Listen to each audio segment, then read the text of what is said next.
क्या सच में भगवान सिर्फ भाव देखते हैं? क्या एक मुट्ठी फल के बदले कोई हीरो से भरी टोकरी पा सकता है? आज की ये कथा आपको सिखाएगी कि सच्चे प्रेम और भक्ति का फल भगवान कैसे देते हैं। वृंदावन की पवित्र गलियों में सुबह का समय था। चारों ओर गायों की मधुर आवाज, मंदिरों की घंटियां और कान्हा की शरारतों की चर्चाएं गूंज रही थीं। उसी समय एक गरीब फल बेचने वाली स्त्री अपनी सिर पर टोकरी रखे गली गली घूम रही थी। वह जोर से आवाज लगा रही थी, फल ले लो, मीठे मीठे फल ले लो। लेकिन उस दिन उसकी किस्मत कुछ ठीक नहीं थी। सुबह से एक भी फल नहीं बिका था। घर में छोटे छोटे बच्चे भूखे थे और उसके पास खाने तक के पैसे नहीं थे। थकी हुई वह नंद बाबा के घर के पास से गुजर रही थी। उधर नन्हे बाल गोपाल श्री कृष्ण आंगन में खेल रहे थे। जैसे ही उनके कानों में फल वाली की आवाज पड़ी, वे तुरंत उसकी ओर दौड़ पड़े। कान्हा की आंखों में चमक थी। उन्हें फल बहुत पसंद थे। उन्होंने अपनी छोटी छोटी हथेलियों में थोड़ा सा अनाज लिया और दौड़ते हुए फल वाली के पास पहुंचे। लेकिन रास्ते में उनकी नन्ही उंगलियों से ज्यादातर अनाज गिर गया।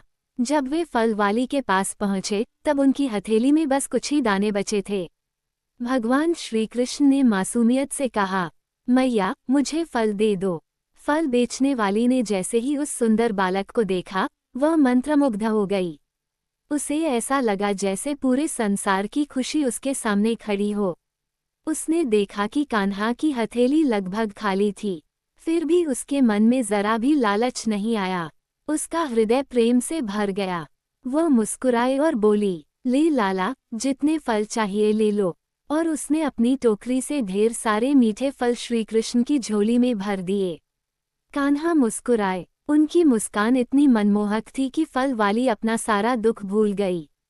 भगवान श्रीकृष्ण धीरे धीरे वापस अपने घर की ओर चले गए। फल वाली भी खुश होकर आगे बढ़ने लगी। आज उसने पैसे नहीं कमाए थे, लेकिन उसके मन को एक अनोखी शांति मिल चुकी थी। कुछ दूर जाकर जब उसने अपनी टोकरी नीचे रखी, तो अचानक उसकी आंखें फटी की फटी रह गईं। जो टोकरी कुछ देर पहले साधारण फलों से भरी थी, वो अब चमचमाते हीरे, मोती और जवाहरातों से भरी हुई थी। फल वाली के हाथ कांपने लगे। उसकी आंखों से आंसू बहने लगे।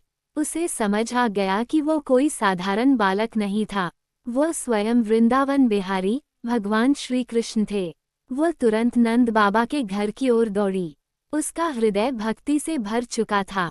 वह रोते हुए बोली, हे प्रभु, मैंने तो आपको बस कुछ फल दिए थे, और आपने मेरी पूरी जिंदगी बदल दी।